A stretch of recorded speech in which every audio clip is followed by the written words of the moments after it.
This is the Barbados Today afternoon news for Wednesday, April 18. Thank you for joining us. I am Mary Claire Williams.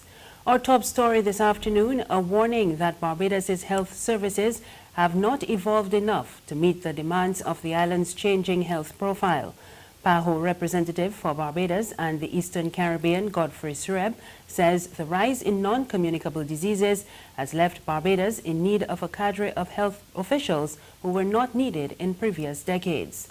Sureb was addressing a sub-regional workshop this morning for Caribbean Roadmap on Human Resources for Universal Health. While the concepts of why we need well-trained human resources remain the same as they were 50, 100, 200 years ago, the skill mix and training has changed over the years, as medical techniques have changed, but more importantly, as our disease profiles have changed. As Barbados moves past its 50th anniversary point of independence, we find that the health profile of the island, and to that respect the Caribbean, has dramatically changed. NCDs are now the leading cause of disease burden, and with this has come the need for a new cadre of health workers that were not known or required when Barbados was seeking independence over 50 years ago. We now talk about death and disability from NCDs, and as we improve our health systems, we will have people living longer with these chronic diseases. Meanwhile, in light of concerns over NCDs, the Rural Development Commission is on a mission to get Barbadians to grow more local food. The RDC is today teaching members of the public how to select the best crops for their environment. Senior Loans Officer Osmond Harewood told the workshop that the consumption of local foods will help to reduce NCDs. One of the priorities I do make to myself is when I go overseas, especially Caribbean, is to look at the vegetables and how they lay out. If in the States you see A, B, C, they are graded.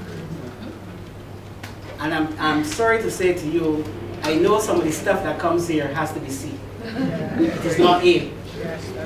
And we don't know what they go through, what processes or procedure. We have an incidence right now about the non-communicable diseases, diabetes, obesity, high blood pressure, hypertension. All those things suddenly flare. And we need to look at our diet and what we eat. But for us, we want to focus on grow what you eat. If you could grow your own stuff, you know exactly what's in those things. And Director of the RDC, Randolph Outram, says Barbados needs to ensure food security in order to safeguard against a food shortage in the event of a major disaster. Barbados is a small developing state, and it is of paramount importance that our citizens understand that in the event of the occurrence of a national crisis in which the transport of food to our country is critically affected, we should place ourselves in a position to survive by eating what we grow. Immigration officers could be moving into the new headquarters on the Princess Alice Highway by the end of this month. The officers are currently housed on the condemned headquarters on Wharf Road. They were initially set to be relocated in June last year. However, the move has been delayed by renovation works at the new site. In January, the workers staged a two-day protest over the delays, and last month, the General Secretary of the National Union of Public Workers, Rosalind Smith, said the workers would be in the new offices by April 3rd. But yesterday, she said they would be moved by month end. The issue is the handing over of the keys, and that should be done hopefully between now and, I would say, at least by month end, that the keys should be handed over. So again, we don't want to create an area where you move workers into a building that has to be clean. But what has happened, the workmen were doing some little, as they say, little fine work, which meant that the dust has gone into the dust. So you have to clean that again. So I think to be safe than sorry.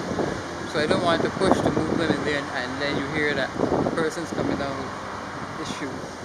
So you don't want to move from one environment to the next to have that done. So we're saying in the next couple of weeks, when we are given the white flag, then the workers will move into the building. There's regional and international news after this short break.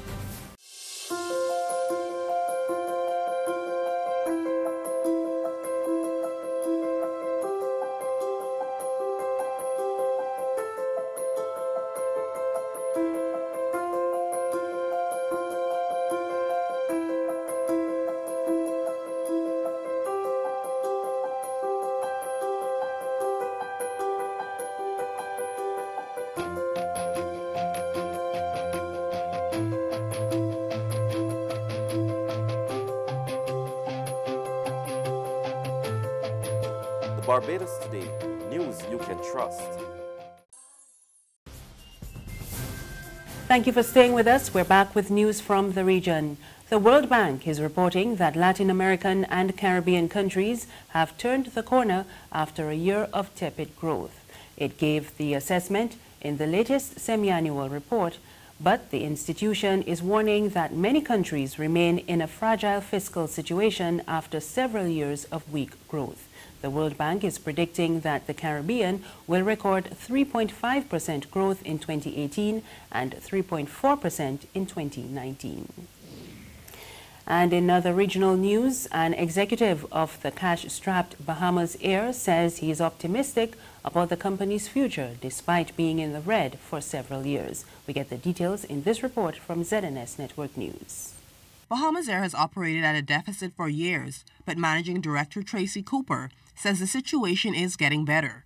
Minister of Tourism, the Honorable Dionisio de Aguilar, lamented last year that the national flag carrier suffers a loss of $16 million to $20 million annually.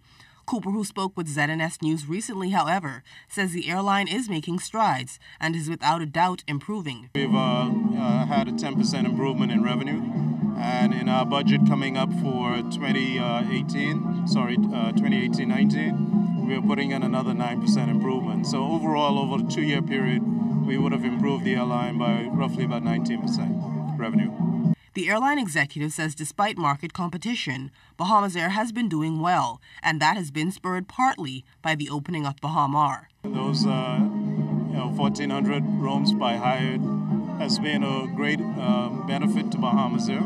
We are seeing that we are growing, as I said just now, that we had a 10% growth over last year, and that's directly attributed to the amount of additional hotel rooms. Cooper says with the pending 2019 opening of the $200 million The Point development on Bay Street, Bahamas Air, that has been operating at near capacity on its Florida routes, has now sought government's permission to purchase another airplane to capitalize on anticipated additional tourists. We're getting another 737. It's just going to be slightly larger. We operate the 500 series right now, which is 120 seats. We also, the aircraft we are seeking to get is going to be 140 seats, and this is where we believe that really the market is expanding, so we got to use a bigger aircraft.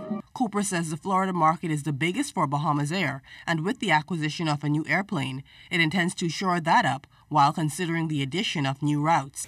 On the international scene, U.S. President Donald Trump says CIA Director Mike Pompeo visited North Korea last week and met with the leader Kim Jong-un, with whom he formed a good relationship.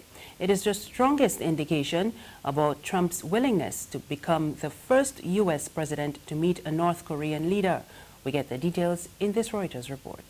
That makes Pompeo the most senior U.S. official known to have met Pyongyang's dictator, and it comes amid tentative plans for a summit between the leaders of both countries.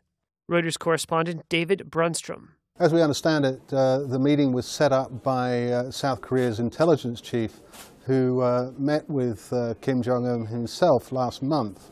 And essentially the reason for the meeting was to try and assess how serious Kim is about coming to an agreement over denuclearization with the United States. I think it's fair to say that the fact that so senior official as Mike Pompeo and one who is so close to President Trump should go to Pyongyang is the strongest indication of Trump's seriousness about pursuing this summit with Kim.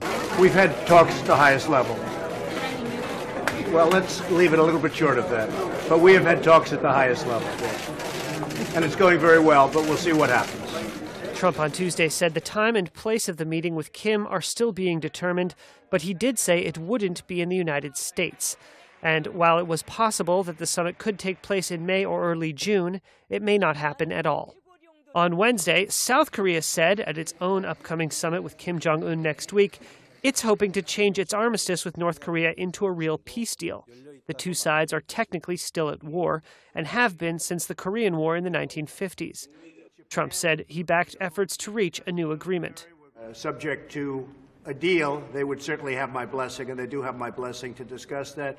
But he also says if he doesn't meet with Kim this summer, the U.S. and its allies will continue pressing the North with sanctions in what Trump calls a maximum pressure campaign. And that's news this afternoon. Remember, there is more on our website, www.barbadostoday.bb. You can also subscribe to our e-paper, email updates, and like us on Facebook. We're on Izumi Media in bus terminals and on Screenplay at supermarkets and gas stations near you. You can also find us on Mix 96.9 FM. I am Marie Claire Williams. Good afternoon.